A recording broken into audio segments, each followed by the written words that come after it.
नाज़रीन ग्रामी, सऊदी अरब का एक कब्रिस्तान 30 साल से बंद पड़ा था।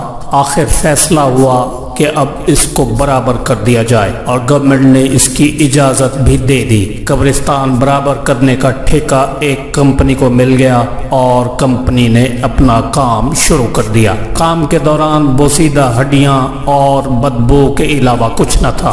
काम के दौरान जब एक जगह खोदी गई तो वहां बदबू की बजाय खुशबू महसूस होने लगी। मजदूरों ने कंपनी को खबर दी और उन्होंने महकमा अमवात को और दूसरे मुतल्लिका इदारों को खबर दी और काम रोक दिया गया। जब काम दोबारा शुरू किया गया, जमीन की मिट्टी इंतहाई नरम थी और इसमें काफूर और मुश्क की खुशबू मिली हुई थी। फिर एक मैयत मिली जिसका कफन वैसे का वैसा था। रिकॉर्ड चेक किया गया तो पता चला कि इस मैयत को आज से 30 साल पहले दफन किया गया था। खैर, कब्र से निकाला गया और मुर्दे का चेहरा खोला गया तो वो तरोताजा ही था जैसे अभी ही मरा हो।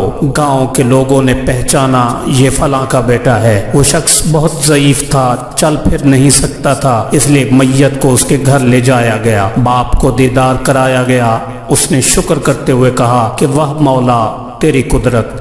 30 साल पहले जनाजा निकला और 30 साल बाद फिर उसी हालत में घर लाकर मुझे दीदार कराया गया। वाह मौला, तेरी कुदरत का क्या कहना। और रोता जा रहा था और इस मंजर ने सबकी आंखें नम कर दी। फिर उसकी इजाजत से मैयत को दूसरे कब्रिस्तान में दफन किया गया। फिर बाप से पूछा गया कि तेरे बेटे का वो कौन सा अमल था कि जिसकी वजह से 30 साल बाद भी उसका जसद खाकी तरोताजा था। बाप ने जवाब दिया, मेरा बेटा अल्लाह से बहुत मोहब्बत करता था, हमेशा पहली सफ में नमाज पढ़ता था। कभी ऐसी सुबह न गुजरी थी कि जब मैंने फजर के वक्त उसको आवाज दी हो और मैंने उसको जागा हुआ न पाया हो। कभी कभी तो वो आजान से पहले ही मस्जिद चला जाता था, कोई नमाज कज़ा नहीं करता था और तो मुझे कुछ पता नहीं कि वो कुछ करता हो।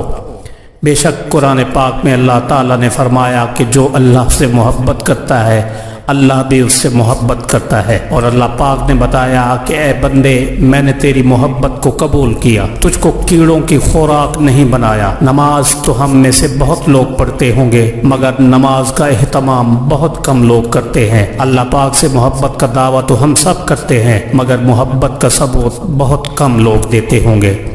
अल्लाह पाक से दुआ है कि हमें अपनी मोहब्बत नसीब फरमाते हुए पंजगाना नमाज बाजमात अदा करने की तौफीक अता फरमाए। आमीन।